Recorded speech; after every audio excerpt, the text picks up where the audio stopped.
little bit to the left. Good morning, everyone. This is John with Gun.Deals. Today we are popping the proverbial Vavishna with the centrally imported WASR 10. Before we get into that, go ahead and crack open a cold bottle of vodka with that like button. Full disclosure, this is my own rifle, purchased with my own money. I bought this used and modified, but we will go over some of the changes as we go. For a long time, these were one of the cheaper AKs on the market, but as with everything of late, prices have creeped up. You can still find new examples for under $1,000, but that nearly doubles what they were just a few years ago. I got mine used and abused for $5. Starting out with the basics, the rifle unloaded is just south of 8 pounds, 16-inch cold hammer forged chrome-lined barrel. The front sight on mine looks relatively straight, though that could have been fixed at some points in its lifespan. Up front, we have a aftermarket muzzle brake versus the included slant brake. The WASR has some nonsense made-up metric threads. It's not real. The brake is very effective and not too blasty, so I might leave it there until I can come up with a suppressor solution. The first real aftermarket part that we have is the Ultimac gas tube rail. I am no expert in AK optics mounting, which would require a degree from Autism Anonymous, but that seems like a relatively stable way to mount a red dot, with the obvious downside that it gets very hot and it's very far away from your face, so it may be less desirable with some optics like a 1x prism. There is also a 45-degree offset mount that will eventually have a light mounted to it, but for the first training session with the rifle, I wanted it mostly clean other than the parts that were already there when I bought it. Now, the WASR 10 also comes with a side rail, so you can throw on an optic that way, but that's usually quite a bit heavier and not necessarily the most secure, though people have done it for a long time, so it is another option, though probably not my preferred method for doing it.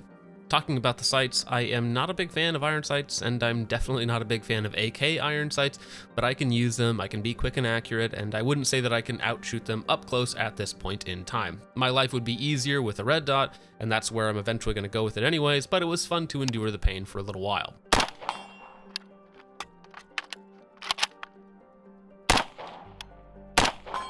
Now, the main selling point of a WASR 10 compared to cheaper imports or compared to some American alternatives, as I understand it, is a quality barrel, good front trunnion, good bolt, swell neck rivets, and all the important stuff works and is going to last. Everything on the outside may be rough and ugly, but at least it's got a good heart. Other brands have worse core parts, but cover it up with as much junk as possible to entice the uninitiated. Wheels are carrier, bolt, and fire control unit. Again, this was well used before I got it, but the wear and tear looks normal to me. Disassembly is super easy, putting it back together a little more annoying, but not a problem. Talking about the trigger, this is a stock WASR trigger, and it's much better than I thought it would be for a cheap AK. There's no wall, just a bunch of light take up and creep until the trigger breaks at the back eventually, and at about 5 pounds. The reset is reasonably short, and the way it is right now, I don't see any need to upgrade to an ALG or other aftermarket trigger.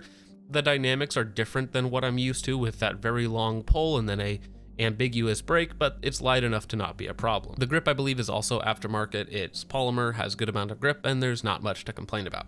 Now, talking about magazine compatibility, I tried a bunch of different magazines. Most of the polymer US Palm mags were super tight, almost no wobble whatsoever. Some of the metal mags that I tried had more wobble, and some felt very disconcerting with how much movement they had in the magazine well. There is a way to fix that if you know what you're doing, but I don't know what I'm doing. The parts that I want to switch as of right now are going to be the magazine release. Maybe something a little bigger would make those reloads a little more smooth, so that's probably my first little upgrade that I'm planning on doing. The safety is also a bit stiff, and for my small hands, I think it would be quite a bit easier if I had a Krebs style safety, so that is probably another additional part that I'll throw in here. And then some sort of talking about how it was to shoot. For my first time running an AK, I thought it was pretty fun. Decent trigger, 8 pounds, and a muzzle brake up front means that the recoil is pretty smooth. It's like an AR plus a little bit, which for some people who are bored of shooting their ARs, it's just different enough to make it fun. And I know that's really subjective, but I did have fun using the thing.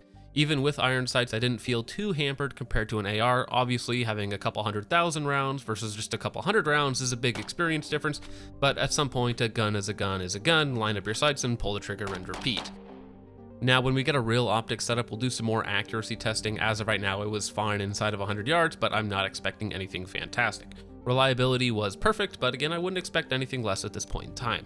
Talking about the value, the WASR 10s are sitting at a little under $1,000, and for that money, You can make a pretty killer AR that will be better in every regard, but you probably already knew that. When compared to other AKs, the core parts of the WASR are good, so I wouldn't spend slightly less money to get something way worse. American AKs tend to suck, and some other imports are spotty on quality, and if you aren't going to save enough money to make a difference, I really don't find it worth the trouble.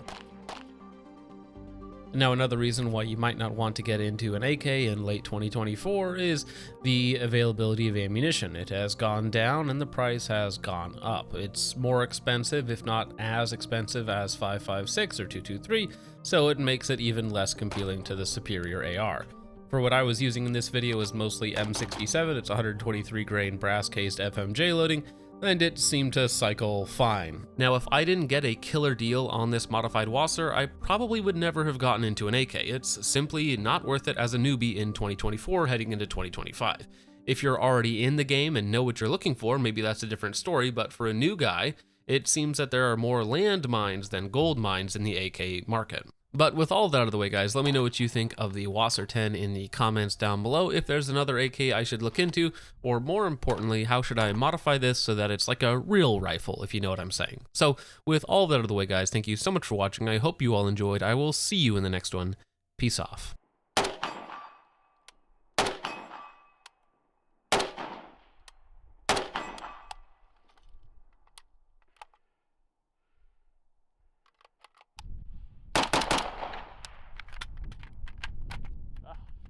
No. Oh, miserable. I missed it.